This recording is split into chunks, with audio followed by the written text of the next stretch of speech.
We have 58 people. All right, so I'll start my announcements and then Mike can introduce Deborah. And I'm gonna mute everybody. Let me see here.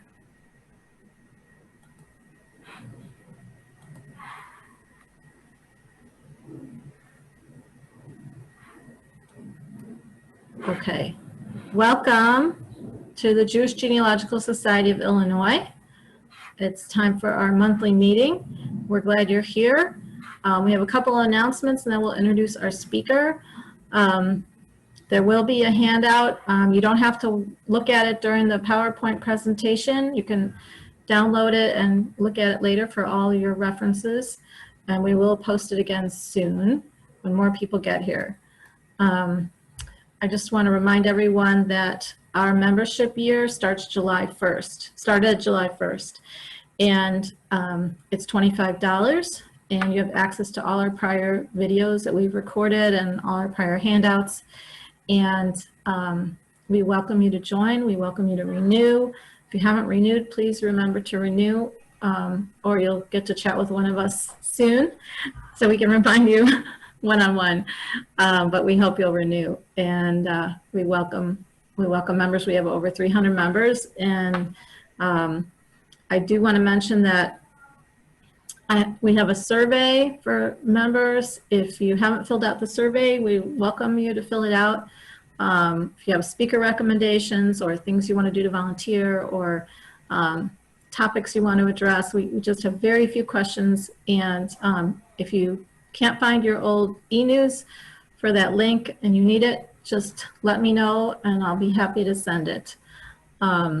So our survey is not closed yet. We'll decide probably this week if we're going to still keep it open longer or close it out soon. I'm admitting people to the room. Okay. Other announcements. This is, I think, a 70-minute talk. So be ready to listen and learn. We're really excited about it. And we will have a talk next month as well. I'm going to let Mike tell you about our programs and introduce our speaker. Mike, just talk close. Can you hear me now? Yeah. Okay. Well, I'll just mention that we do have 2 more talks this year before I introduce Debbie. Mike Carson is going to speak on October 25th, his annual talk about researching Chicagoland genealogy resources, Jewish genealogy. And then we have a talk on November 22nd, which is going to be on family search. So we're very happy to have Debbie Long with us. Debbie grew up in Skokie and has been researching her family history. Can you still hear me? Oh, yeah, okay. Researching her family history and searching for family members for more than 50 years. The daughter of 2 Holocaust survivors, she will review the best as well as some of the obscure resources and methods for determining the fate of those involved in the Holocaust, including survivors and victims. Debbie is a professional educator and speaker, though typically her audiences are licensed professionals who are required to attend continuing education programs. She has written more than 20 books, including a memoir about growing up as a child of survivors titled First Hitler, Then Your Father, and Now You. She currently lives in Chapel Hill, North Carolina, and is the founder and first president of Triangle JGS of Raleigh, Durham, and Chapel Hill. So, Debbie, please start.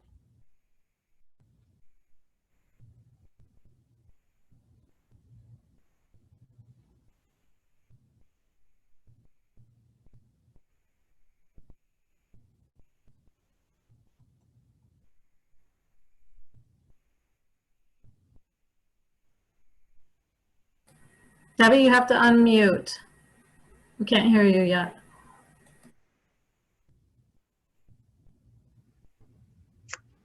Well, good afternoon, everybody, from Chapel Hill, North Carolina. As Mike told you, I am a Skokie native. I grew up there, not knowing that I was surrounded by a community of Holocaust survivors. It was never a subject that was discussed in school. It was not something we talked about much outside our family. So much to my surprise, I find myself returning to Skokie and turning over all of this information about my community that I didn't know. I also want to thank your organization for making a donation to the Skokie Museum, the Illinois Holocaust Education and Museum. My mother was a founder of this museum, and it's caused for me to come back and visit many, many times. How many of you have been to this museum? If you would just raise your hand or indicate otherwise. I would think many of you have. And I'm, again, very grateful that donations were raised and Governor Pritzker was such a significant donor and contributor to the founding of the museum. I pondered for quite a while over the title of my program. When I speak to various audiences, I don't talk about families lost in the Holocaust. I talk about families that were murdered or who perished. I think lost is somewhat of a euphemistic term to describe what happened to our people. And I just wanted you to be aware that I was sensitive to the politics of that title, but I think you'll forgive me for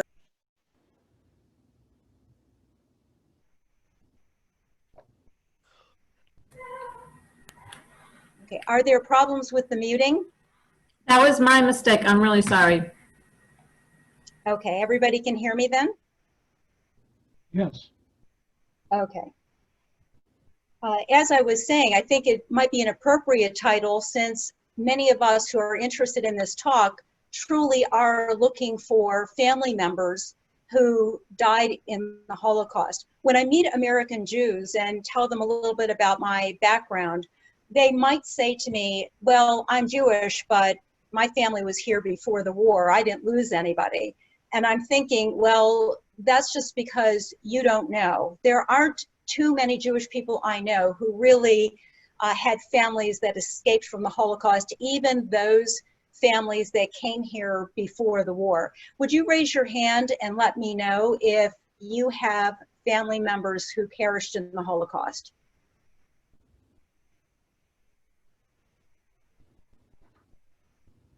I would think so. I would absolutely think so. And that's probably why you're here as well.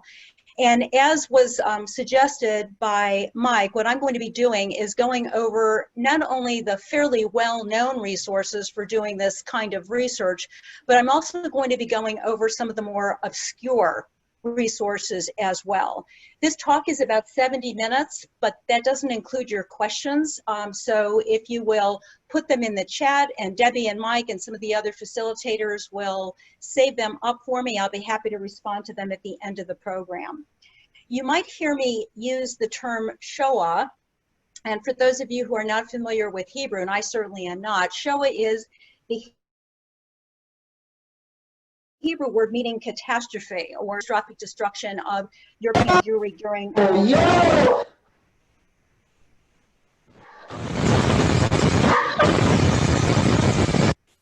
We have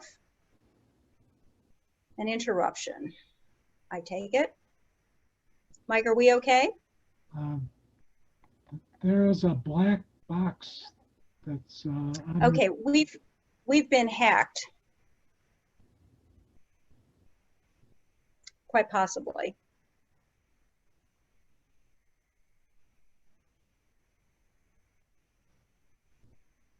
Whoa, yo!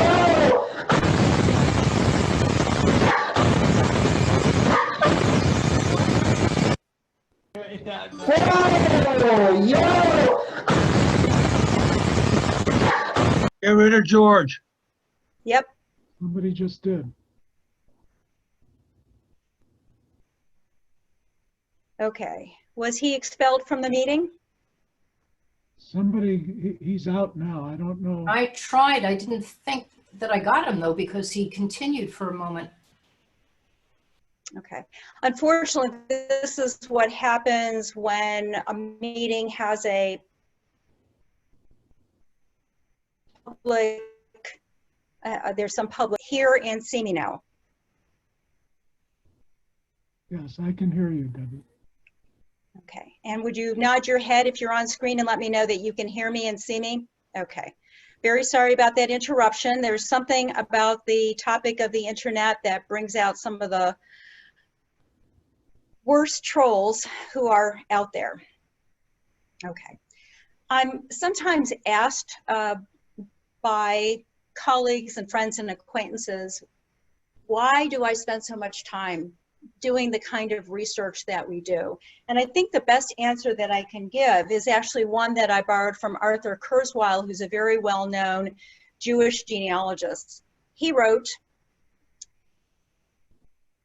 that the Talmud says that when the temple in Jerusalem was destroyed, then the Jews did their family trees. Sometimes if you want to go forward, you first have to go backward. You see where you are coming from and you know where you are going. The fact of 6 million Jews being killed during the Holocaust is unfathomable to us. Most people in the world don't know quite what to do with the Holocaust. But I think we genealogists have found out what to do. We remember names. When the Nazis rounded us up, they took away our names and they gave us our numbers. What we are involved with is taking away those numbers and giving them back their names. So that is precisely why I have been so involved in Holocaust research ever since I was 10 years old. I was trying to always find out the fate of my mother and father's families. I came right up across two opposing ideas as I did my research as a young girl, and now as a more mature woman. People would discourage me and say, everything was destroyed during the Shoah. My parents didn't want me to go back to Europe, neither did their friends. They used to tell me Europe is just one big Jewish cemetery. But simultaneously, they would say to me, oh, the Nazis kept very good records. You know, they were very good bookkeepers. Well, both of these things can't be true. And in my experience, there is an incredible amount of research and data and documents that are still available, and even more available than ever before. And once we get to travel again, I think you'll find if you go back to Europe, that the artifacts, the cemeteries, the synagogues, and indeed the records are still in existence. We may have to dig very hard to find them, but I assure you that a trip to Europe, to your ancestral villages to find out what happened during the Holocaust is still one excellent way of doing research. More about that in a little bit. The first steps that you should take, and there are two of them, is to, from the comfort of your home office, submit an inquiry to the International Tracing Service, now known as the Arelson Archives, and simultaneously submit an inquiry to the United States Holocaust Memorial Museum. Now, as Debbie and Mike have suggested to you, when you start to see the URLs or the websites on my screen, you don't have to copy them down because I've sent you and your colleagues a handout with a list of all of the resources you're going to see on the screen and even more. But let's start with the ITS. The ITS, the International Tracing Service, has millions of original documents with 50 million reference cards, and more these documents are coming online. Not as many as we might like, but more and more documents are online. For example, there are documents about displaced persons, documents from the questionnaires from the International Refugee Organization, and some of those have photos of people. There are concentration camp records, 13 million records from the concentration camps, from ghettos and Nazi penal institutions. And particularly, if you know that your family members were in Dachau or in Buchenwald, you'll find that information very useful. There are transport lists, there are prisoner lists, and then the ITS has its own case files, its own tracing and documentation files, which include child tracing files. There are special collections, photos of personal effects, for example. And finally, there is the Central Name Index, which mentions 17 million individuals. Now in 2019, just last year, the ITS did change its name to the Arolsen Archives, the International Center on Nazi Persecution, but you'll still hear me refer to them as the ITS. And they have formed a new partnership with Yad Vashem that adds to it more documents from concentration camps, from prisoner cards and death notices. There are 13 million documents, and these are the first of several collections to go online. You can search by name, but since not all of the documents have been indexed, you might not find a family member name online. If you go to the website, and we're going to do that in just a second, you'll see a page that says search the online archive. But it's very important to remember that you're only looking at the documents that have been put online. So let's go there right now, and I'll show you how you could use this resource. Can you see my screen, which says Digital Collections Online? Not yet, not yet. Okay, if not, what I'll do is stop the sharing and start it again. That sometimes happens. Thank you, Debbie. You should be able to see it online now. Can you? Yes. Okay, great. All right, so you'll notice that we're at the Arolsen Archives, and in the upper right-hand side, there's a way to have the translation from German to English. Clearly, I'm already on the English site. And here is, we're on the page that says an inventory description, and you can certainly read all of that on your own. No reason for me to do that. Most of you will want to go over here to the index of persons, and you'll start to see an alphabetical list and see what information might be of interest to you. So for example, we're at the A's, but you could just clearly click on the G's or the D's or the H's and see if a family member is listed here. And if you see a little image, that means that there is a document that might be of interest to you. Now, there was a time, not that long ago, maybe 15 years ago, when all of this had to be done by mail, and there was no Google Translate to help you understand this, but now all of this is available to us virtually instantly. Don't get discouraged if you discover that you don't find anything on this resource, because again, everything is moving online, but not everything is there just yet. So that's a powerful resource for you, and my guess is some of you, while you're listening to me, are already starting to go to that website, and just go ahead, keep the audio on while you're playing around. If you come to a document you don't understand, there is a guide to understanding those documents also noted in my handout. And you might want to read that so you understand the significance of the document you're looking at. Don't get discouraged again if you search in this online archive and you don't get anything meaningful, because there may be more documents of those that are listed in the results. So this is another reason why, in addition to doing your own searching, you still want to send an inquiry to the Arolsen archive and go to the page that I shared with you. Okay, so let's talk about how you would submit an inquiry to ITS or Arolsen. There's an inquiry form. I usually submit one every 18 months or so, because you never know what new information might have been uncovered in some box in some cellar somewhere. So even if you've applied before, you should go ahead and do it again, because things have gotten better, they've improved, and there are more documents coming online. It does take, however, about 3 months before you're going to hear from the ITS. You'll get an immediate email saying, we've gotten your request, but please be patient. You have to remember that the ITS is getting more than 1,000 inquiries every month. Worst case scenario, you're looking at 6 months, and this is why you want to start this inquiry right away.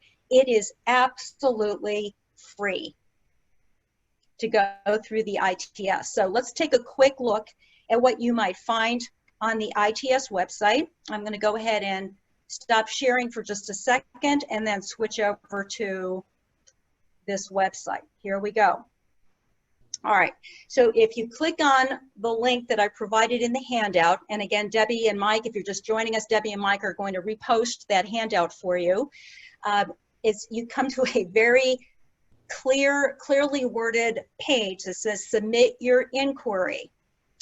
And there are three different kinds of inquiries you can do. Most recently, I was helping my brother-in-law find out information about what happened to his family.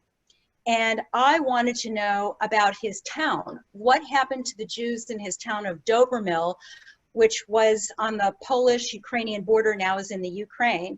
And you'll notice I could fill in, I'm just doing some family research on the town of Dobromil, which was in Poland at the time, now in Ukraine. You want to give as much information as you can. Do I want to attach documents? Then some basic information about me. Have I contacted the ITS before? Yes, I have. Do I plan on visiting? Not likely, etc., etc. Hit accept, submit the form, and now just sit back and wait. I would imagine a number of you also would check the box, documents on a person. You're looking for specific individuals, and you'll notice now the inquiry form is a little bit different, but it's very, very simple to fill out. You can even fill it out on behalf of somebody else, which is exactly what I did for my brother-in-law. And there is a way, once you've filled out the form about yourself, that you don't have to keep doing it over and over and over again. So this is something that is an absolute must, and you have to get started on it as soon as you possibly can, because as I mentioned, what's going to be happening is you're going to have to wait for the information. What I'm very excited about is that Ancestry formed a partnership with the Arleston Archives, and just this month made more than 19 million Holocaust records available and searchable online for free. Now, again, there are lots of ways of getting to this information. I just showed you how to go to the digital archive directly, but if you have an Ancestry subscription, and even if you don't, Ancestry announced that they will continue to be adding these documents to their database. Some of you are very familiar with how to search on Ancestry, and even though there was a little controversy earlier this week, Ancestry has assured us that this capability of searching the Arleston archive will continue, and for free. Here's a little video about it. For those of you who've got your webcam on, you might want to turn your webcam off for a little bit of better video experience. Here we go.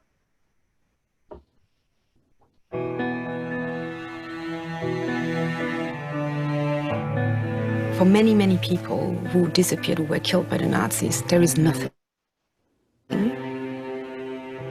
There's no grave, there's absolutely no inscription whatsoever, except for a line, birth date sometimes, and a name. These documents, it's a testimony, it's a witness to what happened.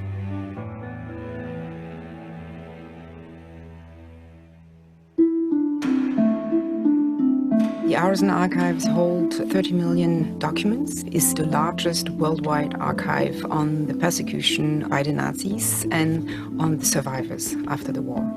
We had the intention to publish large collections online, and we didn't have the resources. So we were very privileged to find an excellent partner with Ancestry. The partnership essentially involves the archives digitizing the millions of paper documents that they have, and Ancestry creating searchable indexes, and people everywhere can search the records for free. 7.5 years ago, I found a list from Auschwitz with my mother's signature on it. It was a list of 227 names that came from the Arleston Archive in Germany. What you can see at the front is Auschwitz, November 29, 1944. It's a list of women prisoners. This is my mother's name. This is the number that was on her arm. This is her signature. And what's most compelling to me are the signatures, each different, each representing their personality. What I've been doing since then is going through name by name, trying to determine what happened to these girls, what's their story, where'd they come from, did they survive? I felt compelled to go to Arleston to see if I could learn anything more, both about girls on the list as well as family members. This was a girl, 15 years old. As I was growing up, my mother told me if I would have an extra piece of bread, I would give it to Margitka. And if you had a gift of bread, that means you get to live another day. it is more important than ever to show what can happen if these values about solidarity, about equality, about respect are not upheld. Living memory is dying for those that were involved in the Holocaust. We need to capture that information so that even when they are gone, experiences that they went through can be preserved and shared for future generations. Wait, what? What is this? That's my grandfather as well. It's extraordinary to see his actual signature and that he touched this card. It is a privilege for us to contribute because of people like Alan, who are researching their relatives, but also other victims of the Nazis, because we contribute to the fact that they will not be forgotten. Let's see. This would be a picture of my mother. And one of the reasons I wanted to share that video with you is to give you a sense of how big the Arolsen archives are in terms of the physical space that they occupy. I've never been there. It's certainly on my bucket list, but it is an amazing contradiction to the allegation that the records were all destroyed. Clearly they weren't, and I can certainly share the emotion of one of the narrators being overwhelmed by what he has found in the Arolsen archives. So let's continue and take a look at the second most important resource for you. And let me go ahead and cue the next slide up. There we go. Okay, and hopefully you're able to see that. Is that the case? It says next step, the U.S. Holocaust Memorial Museum. Everybody see that? Yes. Okay, wonderful, thank you. Okay, so simultaneous or concurrent with applying to the ITS, I would encourage you to go to the United States Holocaust Memorial Museum and do exactly the same, because there is a research division of the Holocaust Museum which will also search for documents not only in the ITS, but the other records that the museum has that are digitized. And they have their own separate records. And this also is a free service to survivors, family members, and any other families of those victims. But they will give you a higher priority if you're doing some research that was meant to help somebody file for compensation. So let's start with what you can do, first of all, on your own, and then we'll talk about the application. Because if you go to the Holocaust Memorial website, and I do have a rather long URL here, but you can just go to the Memorial Museum website and go to the right page, which is, remember, the survivors and victims. You see it on the screen. Let's click on this link and I'll show you what you can do. Okay, here is the website itself. And there is a database that says you can research names online and you can also search for lists. So let's go ahead and search now. And again, for my brother-in-law, I'm going to see if there are any lists about Dobermill. Dobermill has a couple of different spellings, but they're not significantly different from one another. So I'm just going to type in Dobermill here in the field and do nothing else and hit search. And now remember, I'm searching for lists. And as it turns out, there is a list that does mention Dobermill. It's a list apparently that has to do with a company that was in Lemberg. Lemberg was the name of the city we now call Lviv or Lvov. And this list is at the museum. Unfortunately, the museum's reading room is now closed, but I could certainly write to the museum, give them the reference numbers that are down here at the bottom. It's a 3-page PDF apparently, and see what is to be found about the town of Dobermill and the slave workers who were used by the Nazis there. I would imagine most of you would first type in a search for a name. I'm going to go ahead and type in my mother's maiden name, Gallus. You'll notice I have a choice of using the exact spelling or fuzzy or DM Soundex. I've been pretty fortunate that I can limit my search down to exact, but you should know that those options are available to you. I'm just going to go ahead and hit a search and see if the name Gallus shows up anywhere in the database. And as you can see, there are 25 Galluses. Most of them are, I found out, are related to my mom. I can just look here at the basic list and have a lot of information. I can see, for example, here, Israel Gallus. Let me go ahead and circle this for you so you can see it right here. I can see a birth date. I can see that he was born in Littmannstadt, which was the German name for the town of Łódź or Lodge. I can see that this is a protocol card and it comes from a collection from Krakow. Now, the first time I saw this, it wasn't on this website. In fact, it was on the Jewish Gen website. More about that later. But I can also see that I can simply request that form. So what I would do is click on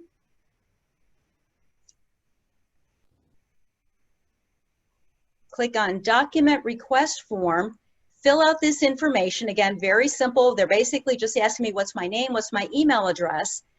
And within 5 minutes, I'll be able to go to my email. And let me stop sharing and then let me reshare. Here's my email. Good thing I'm a clean living gal. I don't have any porno in my email inbox. And here's an email saying, here's a copy of your request about Israel Gallus, and there's a JPEG file right here. I'm going to click on it. Oh my goodness, was my reaction seeing this. This is a picture of my mother's little brother. My mother never saw this. Let me pull that back up. It looks like you can't see it. You should be able to see it now. Yes, now. Yes, this is a card that showed that my mother's little brother was registered in the Krakow ghetto. There's a picture of him. Again, I was saying my mother never saw this. She died before I discovered this record. It was a very bittersweet discovery. And imagine getting a picture of him as well. My mother had only one picture of a member of her family, and that was of her older sister in Krakow. She never had any other pictures. I used to come home from high school and see my mother reading Look magazine or Life magazine. And she was tearing out pages saying, this man looked like my father, or this movie star looked like my brother. So it was painful to hear her try to describe what her family looked like. And here I was years later, Ashley, with a picture of her youngest brother. So, and notice how instant that was. Isn't it incredible that in a few seconds of hitting that button, I had that information? Years ago, you'd be lucky to find this information. And if you did, again, it would take months for you to retrieve it. Now, some of you are probably wondering, what's the point of going to both the ITS and the United States Holocaust Memorial Museum? Aren't you really doing duplicate work? And the answer is maybe yes, maybe no. The person I called to find out the answer to that question about whether or not we should be duplicating our efforts is one of the archivists and librarians at the Holocaust Museum, Joellen Decker, a woman I hold in great honor because she helped me reconnect with members of my family who I thought had perished in the Holocaust. And here's exactly what she said. There is a difference between asking the ITS in Arlington and asking us to do research search at the Holocaust Museum. One of the largest differences is that we are able to search the millions of records we've indexed within our holdings that are not at the ITS. For example, the Holocaust Survivor and Victims Resource Center database has several indexes and in some cases linked documents to the index record. This is still a work in progress. There are more than 1 million records in the HSV database. We also search through the ITS database when we receive a research request, as well as online sources.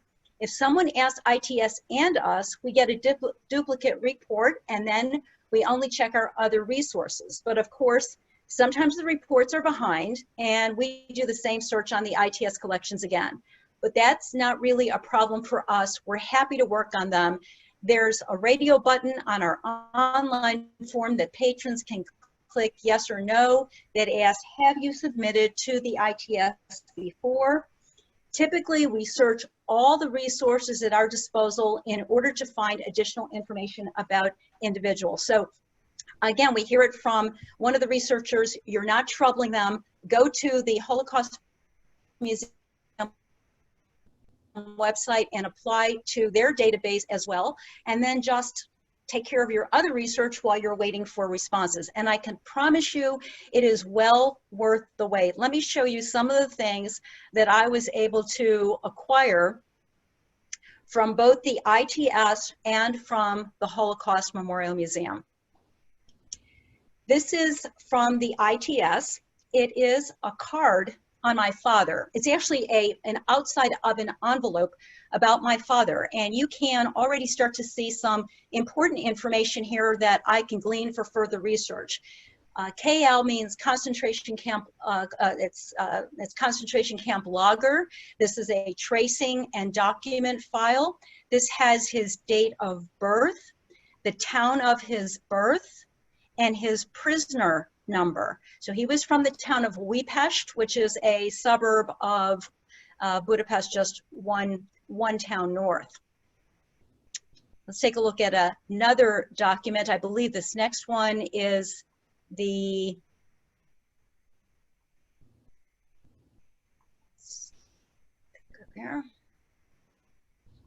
This was the outside, the other side of a different envelope, which tells us that my father was in Flossenburg as well.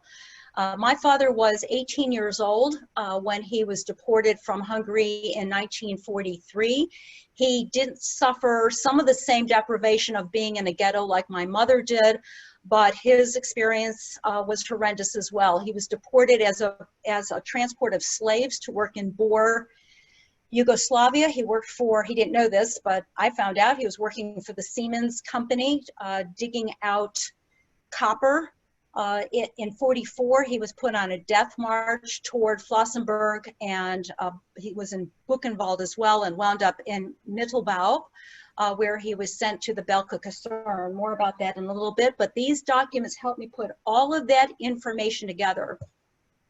This is also a tracing and document file that confirms when my father arrived in Flossenburg, and that he was a single man at the time. You can see the word in German, ledig. So someone has taken the German index card and made some notes in English. And again, this card helped me determine how long he was in Flossenburg, and you'll notice a note down here at the bottom that tells me when he arrived in Mittelbau. And I can confirm some of this history now by going to various libraries and going onto online resources to find out the history of a particular transport of men from these two concentration camps. This is a list from the Holocaust Museum. I did not get this list from the ITS. It is a prisoner list from the Belka Kaserne. Belka Kaserne was a subcamp of Dora Mittelbau Nordhausen.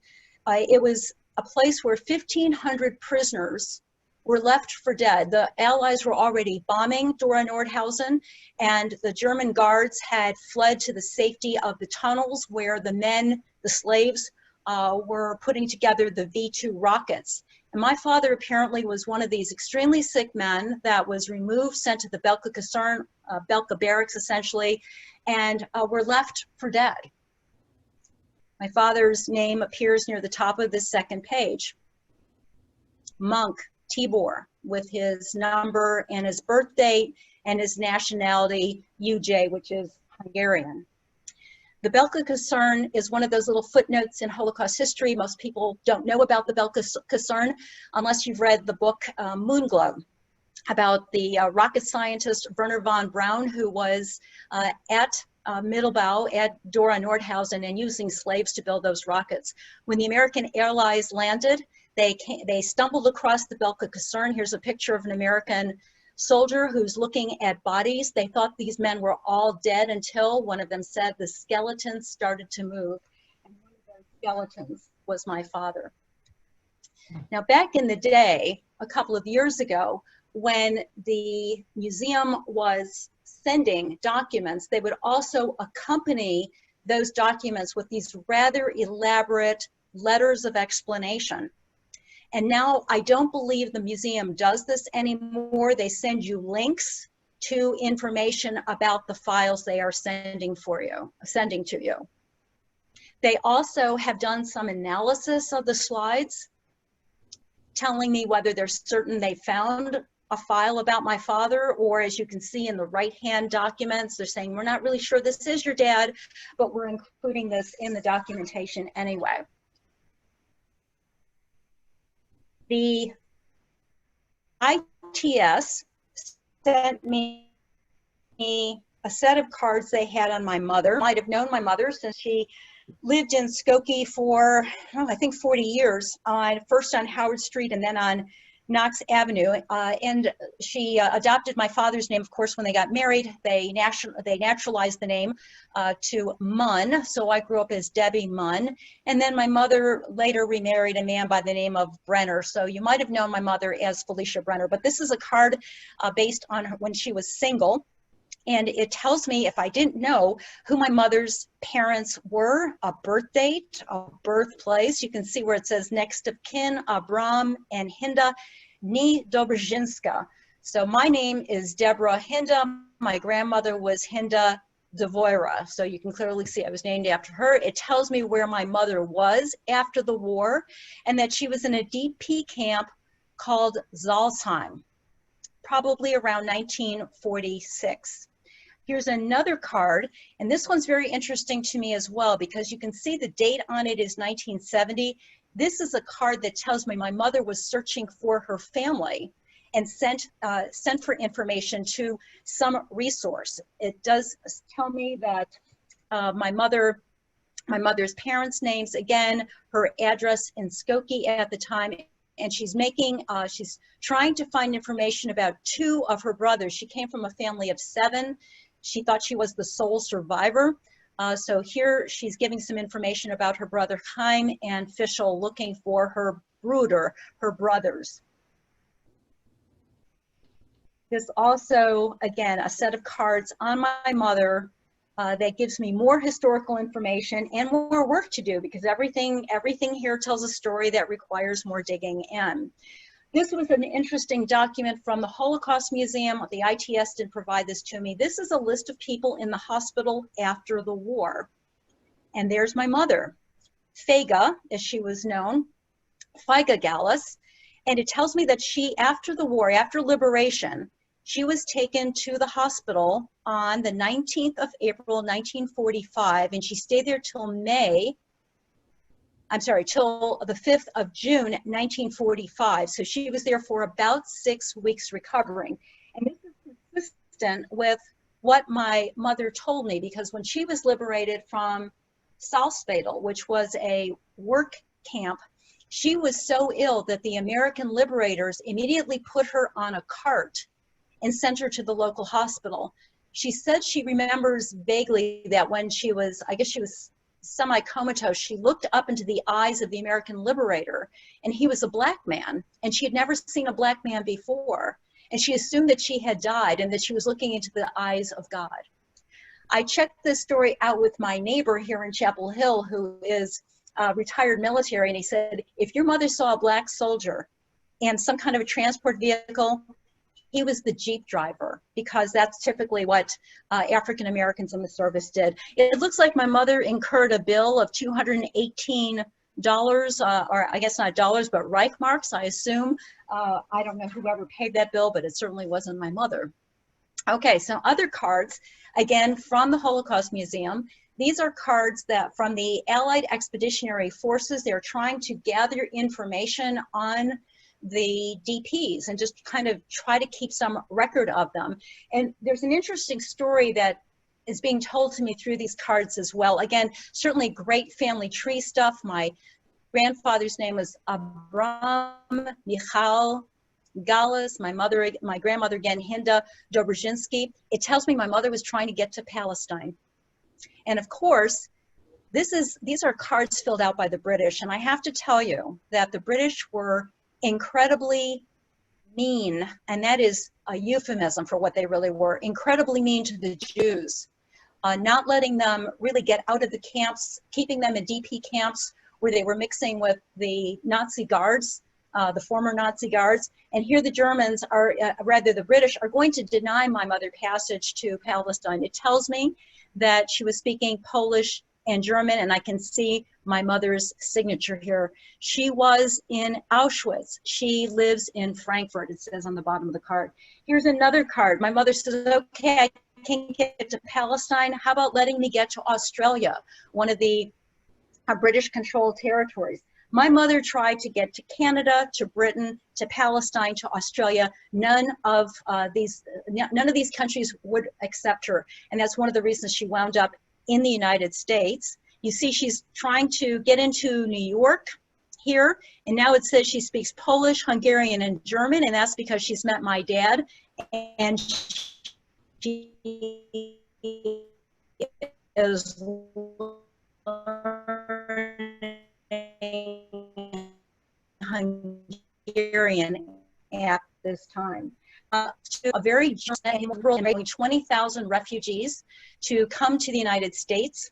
And my parents were on one of the first ships, the USS Marine Flasher, and they were admitted into the harbor of New York in July of 1946. Now, in addition to getting these cards from the museum and the ITS, again, you need to be doing your own homework while you're waiting for all of this great information to arrive. And the Holocaust Museum has a lot of its collections online. Look over here at the left, and you'll see how many documents they have, films, name sources, oral histories, photographs. I think most of us are looking for names, but you shouldn't overlook the robust resource that this collections search may afford. And I'll give you an example of what I did. I went to the Holocaust Museum site, I went to the collection search, and as you can see, what I did was I typed in Lodz Ghetto. Well, when I first typed in Lodz Ghetto, I discovered more than 7,000 photographs. And yeah, I went through every single one, because remember, one of the things that haunted me was my mother didn't have any pictures of her family. And I thought, well, maybe I can figure out from looking at these pictures who family members were. Maybe I'll even find a picture of my mother from that time. I have to show you very specifically a photo that just stunned me. I typed in Lodz Ghetto leather because my grandfather, Abraham Michal Galos, was in the leather business. He was a wholesaler and a retailer of leather goods. And I figured, rightly so, that chances are that the Nazis would put him into some kind of a work factory or a resort, as they call them back then. A resort does not mean in German what it means to us. So I typed in Lodz Ghetto leather, and a photograph came up. And of course, yes, you can see it much more clearly, and you can also download it for yourself. Let me show you what I was able to find in the details. The devil and God are in the details, yes? Okay, let's see if I can get that for you. Okay, here's the picture blown up. Again, my mother and one of her brothers and her parents were in the Lodz Ghetto for the 4 years it was in existence. The other two brothers went off to the Russian border thinking it would be safer there, and 3 of the siblings wound up in Krakow. So I looked at this incredible photograph dated 1941. This is the leather factory, looking for pictures of people, mostly thinking maybe my grandfather's in this picture, maybe my mother's middle brother is in this picture. A little bit later in my research, thanks to Jewish Gen, I came across my mother's middle brother's Lodge identity card. I'll show you more about this one in just a moment and how to get something like this. But look at the picture of my mother's middle brother. His name was Menachem Yehuda, but everybody called him Monyek. I can't say it for sure, but I believe that this man is my mother's middle brother, and sitting right next to him is my grandfather. Notice they're sitting together, they're holding a pelt of leather. My mother said that her father had a very full white beard, and that these two are my grandfather and my uncle, but I feel quite certain that they are. So again, don't forget to search through these additional records at the Holocaust Museum. I think you will be stunned by what you find. There are so many resources online. And one of the wonderful things that they are doing right now is putting their encyclopedia of camps and ghettos, which are each $150 books. They're putting their books online. 2 of the volumes are already there. I've given you a link in the handout. Has a lot of information about the camps, the construction brigades, the police. There is a second volume which has a lot of information about the ghettos. I don't know if you've been reading, the New York Times had an article about 6 months ago that there were many more concentration camps and work camps sprinkled throughout the European countryside than we ever imagined before. And each volume that you see online is just like the physical format of the book with PDF files, so you can download it and clip out the parts that are important to you. It's extremely well researched, as you would expect anything from the Holocaust Museum to be, with citations and bibliography. So if you want to go and read the original resources, you can. The 3rd volume and possibly a 4th volume are going to be coming online very, very shortly, and I'm sure you're going to find something of use in those as well. One of the things that I did was look up information about the last camp my mother was in, and you can see there's a column and a half of information about this rather obscure work camp in Salzwedel, Germany. And there's even a reference here to a group of female Jewish Poles. I know this is my mother. The majority of them reached the camp via Bergen-Belsen. That is exactly how my mother got there. She went from the Lodz ghetto to Auschwitz. Her parents were murdered at Auschwitz, and then she was sent on to Bergen-Belsen a couple of weeks later. From Bergen-Belsen, she was sent to Salzwedel. And again, at the end of every article, as you can see here, there are resources if you want to go and read a little further. Now, sadly, the Holocaust Museum itself is closed. And the area where you would want to work on the 5th floor, the reading room, is definitely worth a trip. So as soon as you can get there, you should go, because the library there, again, is something you're not going to be able to access online. You won't be able to see the books directly, but you should definitely go. I usually go every December and just kind of walk up and down the stacks, because sometimes you don't even know what you're looking for, and there it is in front of you. Not to mention the fact that there are people there who can help you understand the documents that you find.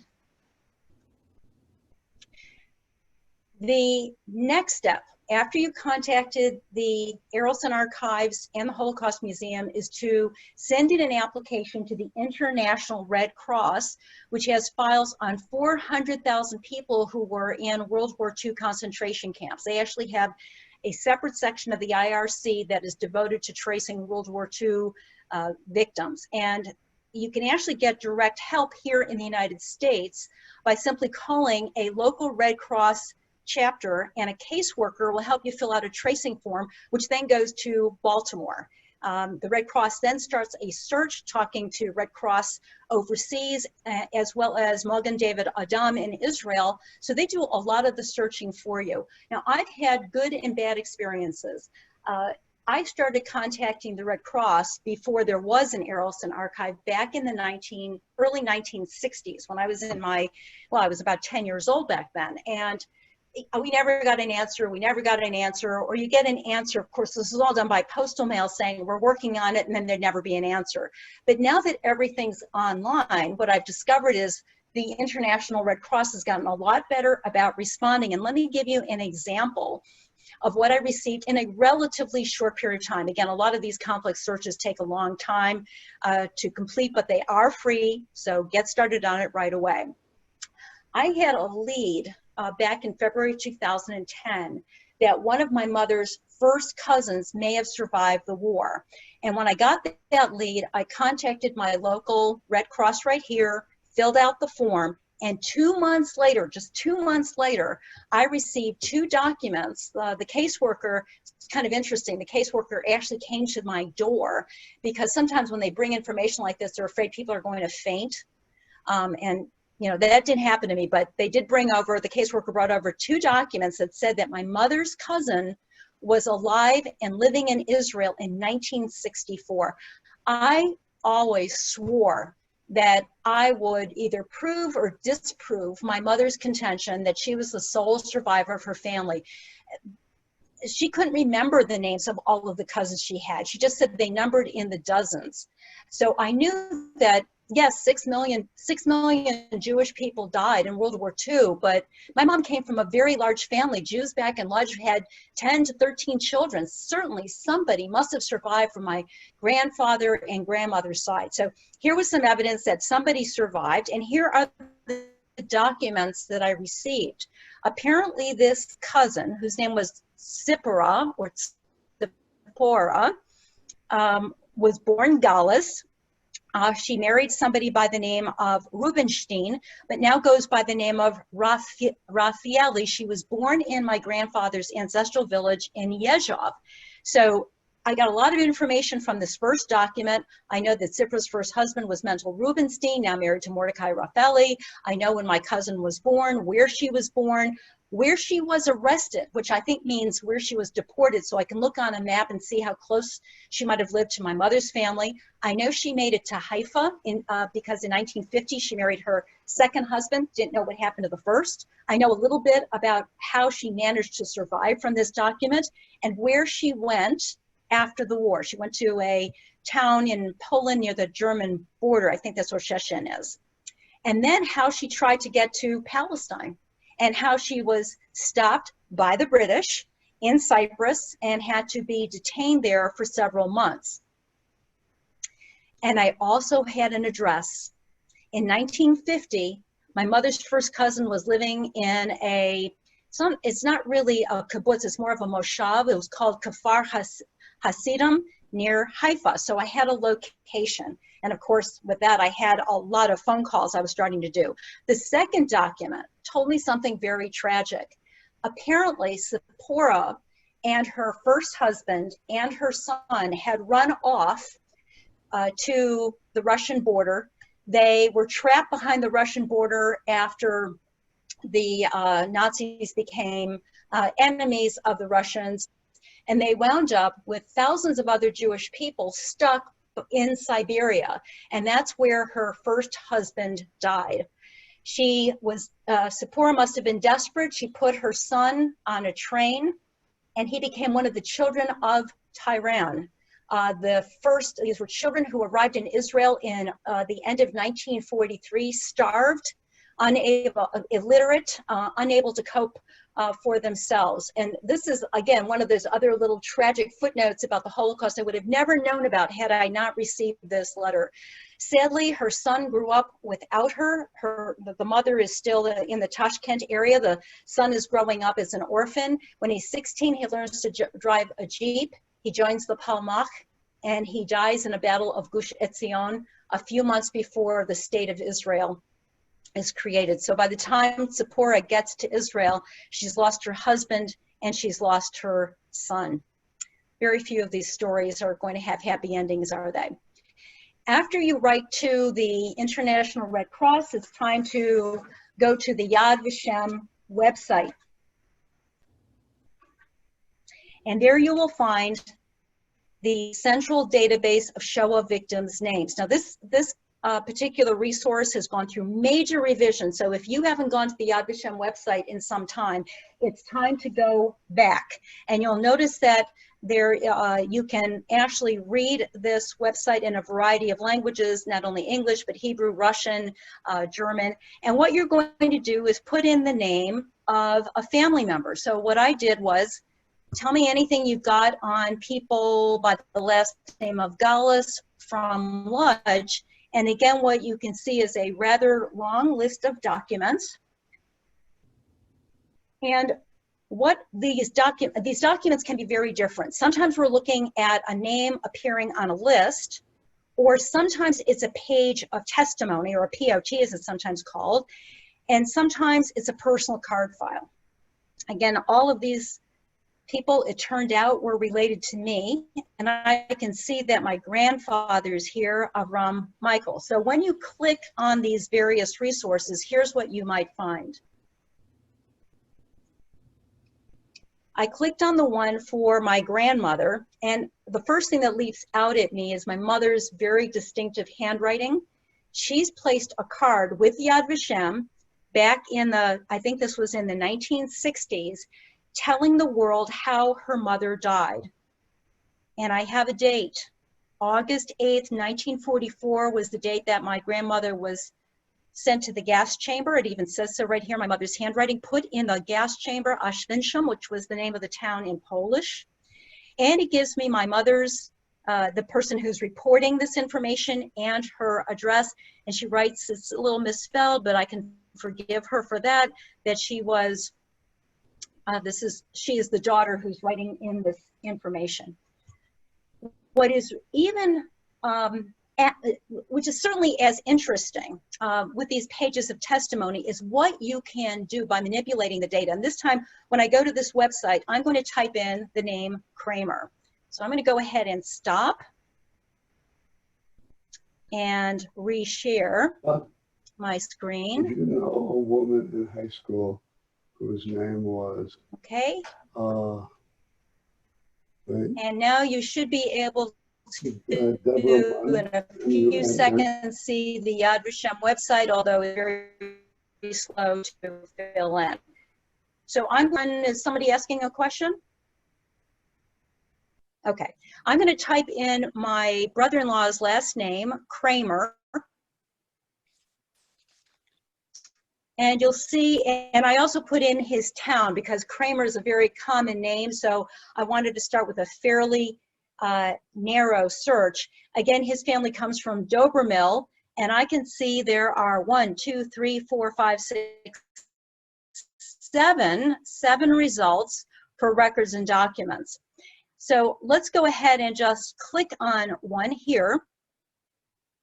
And it turns out this is my brother-in-law's father. And the reason I know this was I made my brother-in-law fill this out. I said, if you've got family members who died during the Holocaust, it is your moral obligation to give lie to all of those deniers out there who say it didn't happen. And this, by providing this page of testimony, you are adding to the credibility that the Holocaust was this catastrophic event. And you can see that I can also click on my brother-in-law's name over here.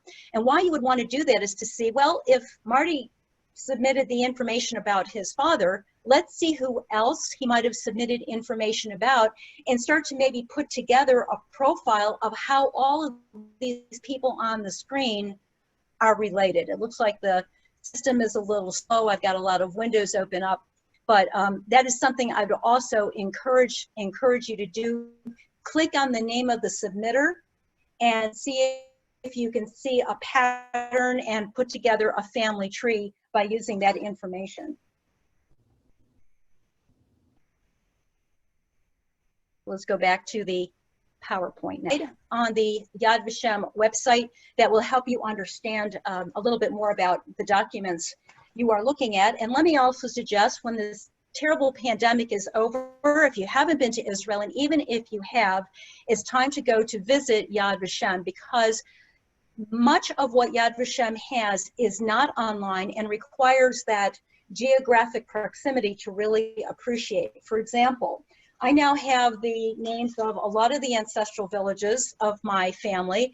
There is, I'm sure a lot of you have been to Yad Vashem. It's really a remarkable memorial. There is a Valley of the Communities that tells you about the big towns and shtetls that disappeared, or parts of which disappeared. There's the Hall of Names, of course.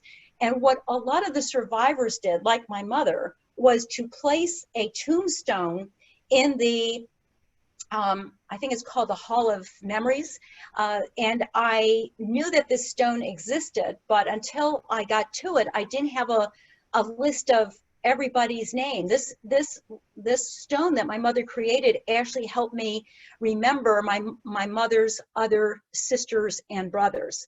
And as you can see at the very bottom of this stone, it says, dedicated by the sole survivor, Felicia Gallus Brenner. Everywhere my mother went, she left a stone. And that's because she always was sad about the fact that she had no gravestone to visit for her family members, so she created the gravestones on her own. Another reason to go to Yad Vashem is the reading room. It is absolutely phenomenal. It has resources, many of them not written in English, of course, but resources I would have never known existed if I hadn't just walked up and down the reading room.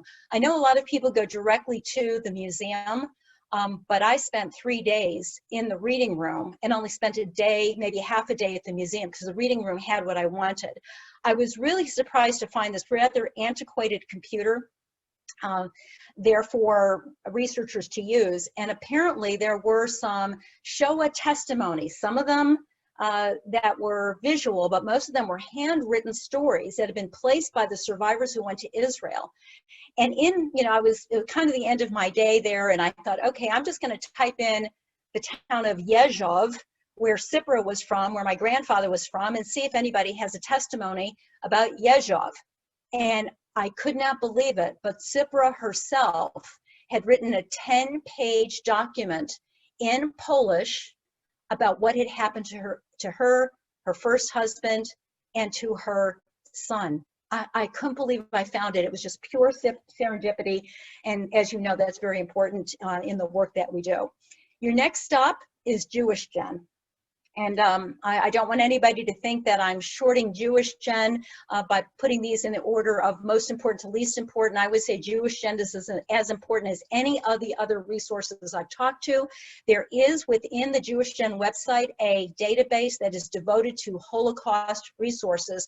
And there are now more than almost 3 million records from 200 separate databases. This is actually where I started on the internet back in 2008, shortly after my mother died in Skokie, and some of my energy that had been devoted to my mother's care and to coming up and visiting her was now free. And I was kind of stumbling around. I didn't know what I was doing back in 2008 and 2009 on the internet, and I didn't know what Jewish Gen was, but I stumbled upon it, and I decided, okay, I'll try. I'm going to just go ahead and fill in my mother's maiden name. I'm going to go ahead and type in Gallus.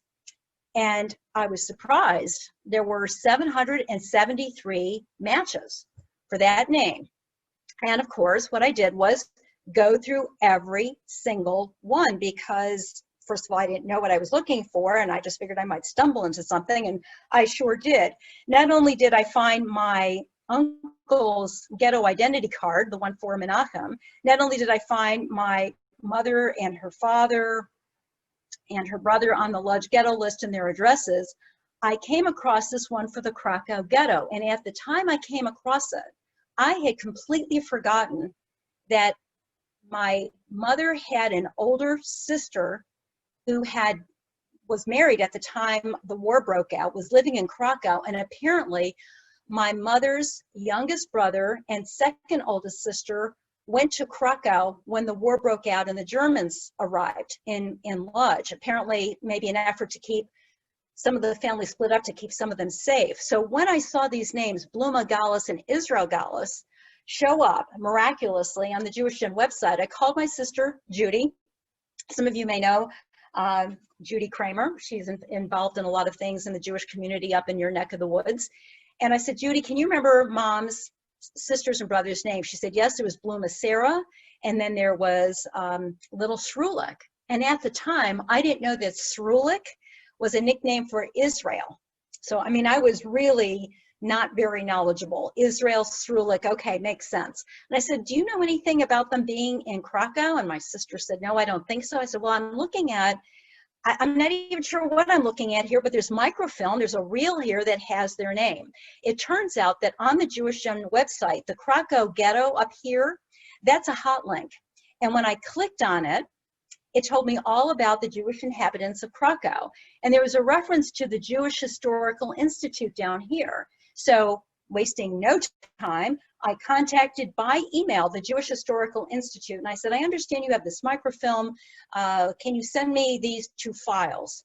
And I expected no answer, and I certainly didn't expect one very quickly. But the very next day, I mean, this is email after all, I got a letter in Polish saying, yes, we have the files. We're happy to send them to you. So using Google Polski, I write back in very bad Polish. I'll pay you anything, you know, just send me those files. How long will it take?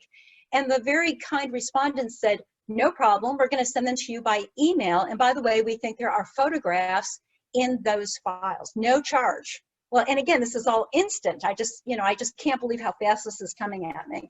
I was sitting in my teacher's office the next day when I noticed that these 2 emails have come in, and they left me absolutely speechless. Again, the Krakow ghetto identity cards with a picture of my mother's second sister. There's no question this is her sister. She looks just like my mom. And again, that card I showed you a little bit earlier with a picture of Srulik. Not only did this tell me the history of what had happened to my mother's family, but I had those pictures. And I have to tell you, I called my sister immediately and sent these to her as well. We were just heartbroken that we had these 2 pictures of my mother's dear sister and brother. As a matter of fact, my mother said she always confused me as my mother was getting older with her older sister Bluma. So now I could see why she might say that about me. I do look a little bit like her. It was sad, but so important that we got these. Again, from Jewish Gen, I was able to retrieve the Ludge identity card on my mother's middle brother. It tells me also about the history of the family, this particular family member. I know his birth date, I know where he lived, I know where he worked. I also can see that there's a transport stamp here. Transport number 69 tells me that my uncle was taken from Ludge and sent to a work camp in Częstochowa called the Skarżysko Kamienia, and I was able to find a book that was written about that particular work camp. It was called The Place of Yellow Death, because the prisoners were working on, I believe it was sulfuric acid for armaments for the Nazis. I also found this card, another heartbreaking piece of evidence. This is a transport card, and when I checked into the history about this card for my uncle, it said that he survived to the end of the war. He was actually liberated from Theresienstadt, and from there, the trail goes cold. I've never been able to find out what happened to Moniak after the war, but I know he survived, and that also was a tragic piece of information. I'm almost glad that I wasn't able to give that to my mother, because I think it would have killed her to know that this brother was alive at the end of the war. She looked so hard for all of her family members. Make sure you also get your hands on Yizkor books. These are memorial books that document the history of Jewish communities destroyed in the Holocaust.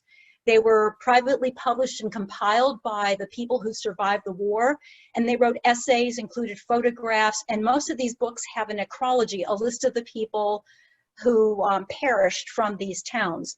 A lot of these books are in Hebrew or Yiddish, but there are people who are hard at work on creating English translations, and you can see them on Jewish Gen, and they're sometimes even available for sale. I've picked up a couple of Yizkor books on eBay. Even though I can't read them, I still want to have them. And again, I've provided you with that list. Let's not forget the New York Public Library is the largest repository of Yizkor books, and they are digitizing them. Most of them you can just kind of flip through right on your computer, and if you're blessed to read Yiddish or Hebrew, you're going to find an awful lot of information there without having to wait. You can also get copies that are printed in a PDF format from the Yiddish Book Center as well. I was able to find a lot of information in a Yizkor book about Dobromil. There were stories from my brother-in-law's uncle that told us what happened to Marty's immediate family. So again, I provided you with those kinds of resources as well.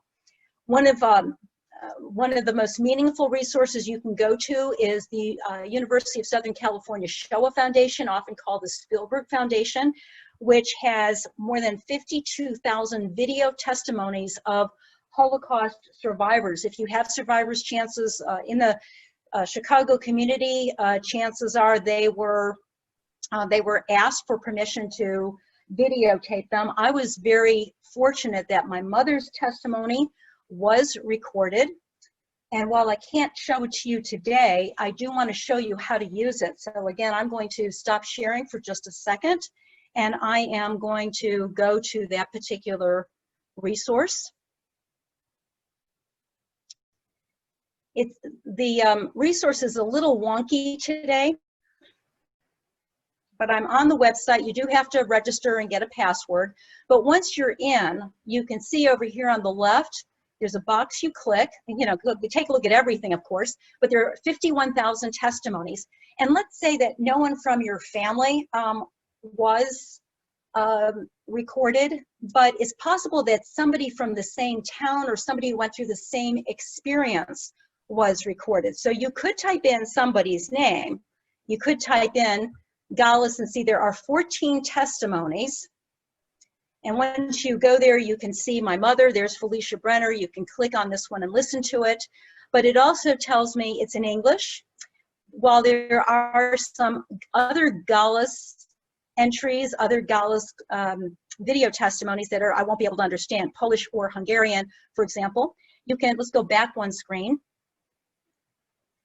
If I wanted to find out what happened to the Jews of my grandfather's shtetl, I could type in the name of the town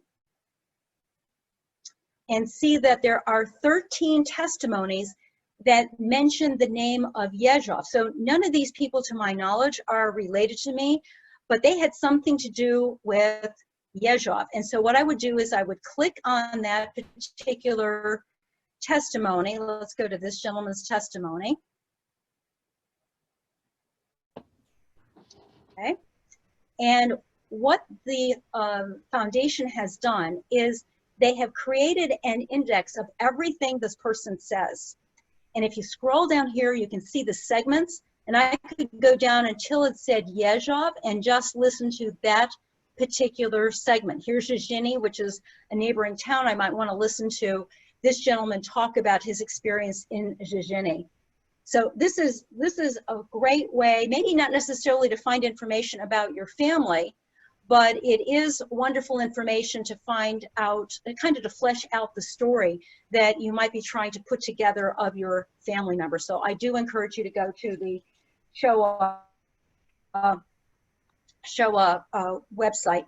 If you can't watch the video directly online, and some of them are blocked for whatever reason, just find out where a testimony location is in your community. All of you, I think, live in the Northbrook area. You should be able to go to Northwestern, one of the other universities, even possibly a large public library. You can see by me, there are 3 places where I can go to the library and sit down and watch the entire interview. So there's really no reason why you can't get the benefit of watching those testimonies. The Steve Morse website, stevemorse.org, has some really obscure resources. So just take a look at his list and see if there's something of interest. I immediately stopped when I saw Siberian refugee camps, because I know that's where my mother's first cousin was. And indeed, I did find something of interest. The Lodz Cemetery, which can be very hard to search. It's the largest Jewish cemetery in Europe, has a one-step feature here on this website. The Russian phone directory, I mean, talk about obscure. Anyway, I was interested in the Siberian refugee camp one, so I clicked on it, did a search under the name of Mendel Rubinstein, who was Zipporah's first husband. I believe that he died somewhere in Siberia. There he is. Rubinstein, Mendel. I now know his father's name. I know where he was deported in the Vologda district. And I was able to also, on the internet, get this card, which tells me that he was, in 1940, he was taken to Bialystok. Then he was in exile in 1941, and then sent in 1941 to Uzbek, and was in a camp in Kagan. And again, you can do a lot more reading about these towns once you know where you have to look. There are other less used but still meaningful records, the Landsmannschaften, and I believe there are several in the Chicago area. These were organizations that were created by people who came to the United States and had to start all over. And if you want to see if there are any records that are Landsmannschaften records, just get your hands on a copy of the wonderful International Jewish periodical Avutenu. Spring 2012 had information, and the winter 2016 issue had information on Landsmannschaften in Israel. Once we can travel again, don't overlook the possibility of stopping at city memorials and synagogue memorials and cemetery memorials. As I mentioned to you, survivors didn't have a place to honor their family members, and often they engrave their names somewhere in a city memorial. So always look for your family names. Here's a picture of my mom in front of the memorial, the Holocaust Memorial in Miami. She had not only her family names put there, but also my father's family names are also lined up there. And I think the posture that you see here is my mother is giving a little prayer. I discovered when I went to my father's hometown of Újpest, again, that's just outside of Budapest, I discovered his synagogue, and in the interior courtyard of this synagogue, there was a wall that commemorated all of the Jews that died in this community. And I'm pointing to the names of the Monk family. Now, this picture was taken, I think, in 2003, but I actually went to Budapest with my father and saw this very same memorial in 1985. And one of the things that made my father and I both laugh and cry is my father's name is on the wall as one of the dead. Monk Tibor, age 19. And the reason his name is on there is after the war, when he came back to Budapest to find out if his mother and father survived, he didn't tell the Red Cross he was there. He didn't trust the Red Cross. He said, you know, they were stupid. They didn't know what they were doing. When they saw Theresienstadt, they thought it was a wonderful resort. He didn't trust people in uniforms anymore. And he didn't like the fact that there was a cross on their arm. And so he never reported himself as having survived. So the assumption was he was dead, which is why his cousins in Budapest didn't know he was alive. And I discovered them decades later. My father's name is here, Vilmos. He died in Mauthausen in 1946. And again, it turned out, now that I saw this, once I saw this wall, I found out the cousins who did survive, who were the descendants of these people who had died in the war. The Stockholm Synagogue also had an amazing discovery for me. Yes, there are Jews in Stockholm. It sounds like a Mel Brooks movie, Jews in Outer Space, Jews in Stockholm. And it turned out that this wall of names had been indexed by the Holocaust Museum, and I was able to find living cousins in Sweden thanks to what the family members had written on the wall. Jacob Gallus, Schiffer Gallus, Mendel, and Moses had all died in the war. These were my mother's uncles and cousins, and this information was left by their children, Shimon and Rosemarie. So these were the two cousins that survived the war. My mother never knew about them. The Lodz Cemetery, again, the largest Jewish cemetery in Europe, has very often a family tree. And so if you walk around this cemetery, undoubtedly, if you have family members from Lodz, undoubtedly you will find genealogical information. And let's not forget the role of Holocaust museums. We have quite a number of them in the United States. In my humble opinion, and without any bias whatsoever, The Illinois Holocaust Museum in Skokie is the best. They do a phenomenal job of educating young people and police officers. I can't believe what they've done. And I go to this museum more often than I go to Shalom Memorial Park, because this is my mother's monument. And inside it, you will find a very good library. Chances are you'll be able to see the Shoah testimonies there. And right before the entrance, please notice that there is a bench with my mother's name on it in memory of Felicia Gallus Monbrenner. I wish we had the space to put down all of my mother's names: Felicia, Felushka, Lushka, Lucy, you name it. She was called by a lot of different names. It's a wonderful museum. There are other monuments, memorials, and museums all over the world. Wikipedia has a list of them, and again, I've provided you with this URL in my handout. Wikipedia also does a very good job of listing the Nazi concentration camps and giving you background. And there is an association of Holocaust organizations also worth checking out, because they do research as well. In Israel, the Central Zionist Archives is worth a look. And again, you can go to their website. They have a lot of information about the Jews who made it to Palestine, when it was Palestine, and then the illegal, the people who made it illegally to Haifa, like Sipra tried to before Israel became a state.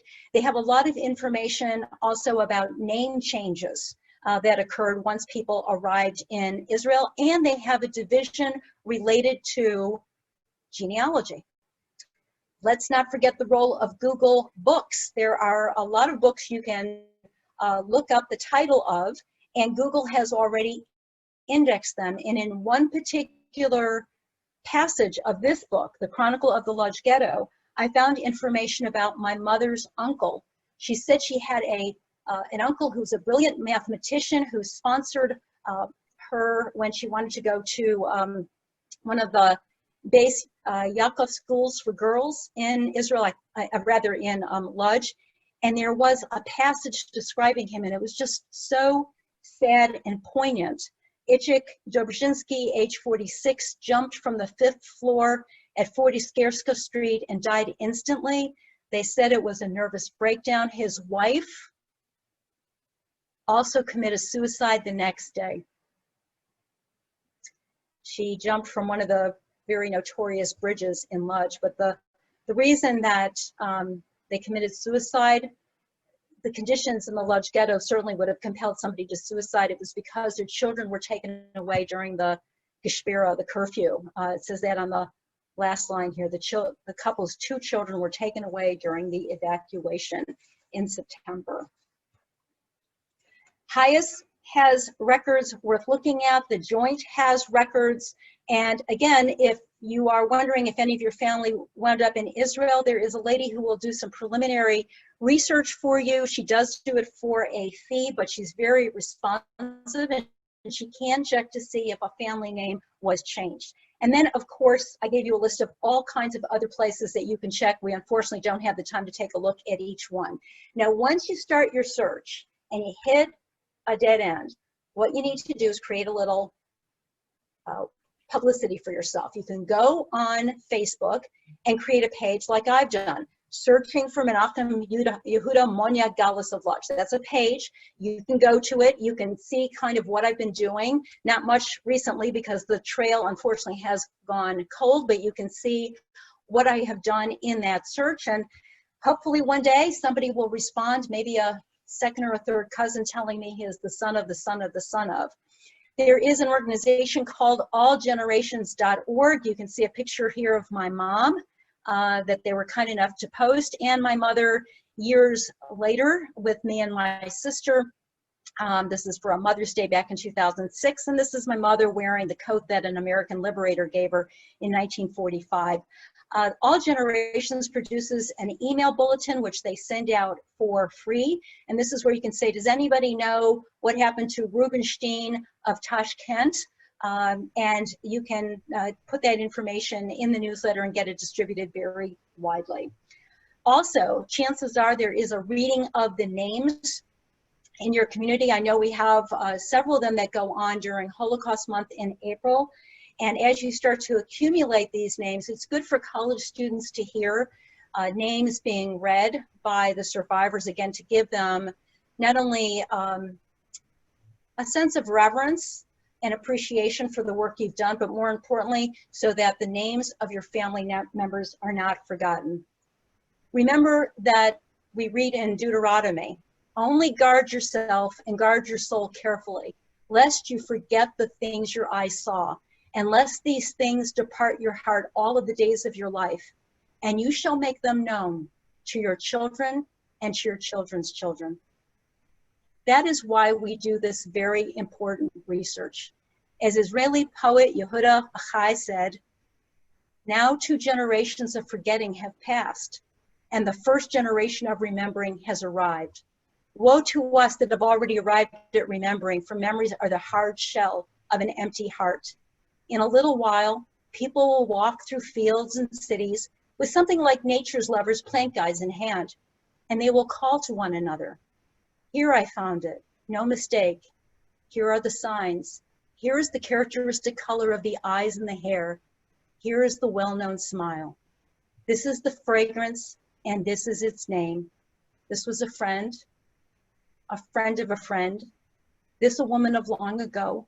This one is the image of my father, and this the image of me and of you, when you flower and when you will wilt. This is the scientific name, and this is the common name between lovers and friends. And this is a name with no person, and this is a person with no name. And this is how it was. I'm sure that many of you have some other resources that you would like to share, and perhaps you have some questions as well. I really appreciate you listening. Nobody listens to me at home anymore, and none of my family members certainly want to hear some of these bubble mices that I've gathered. So it's very wonderful to have an audience like yourself. You've been very attentive. So how can I help you, and what resources would you like to suggest?